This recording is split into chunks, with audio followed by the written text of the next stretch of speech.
Mój dziadek tłumaczył: pamiętaj, każdy chce jeść i pić.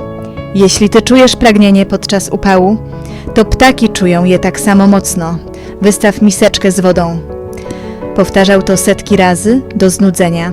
Kiedy dziś karmię te i poję ptaki w ogrodzie, pamiętam te słowa.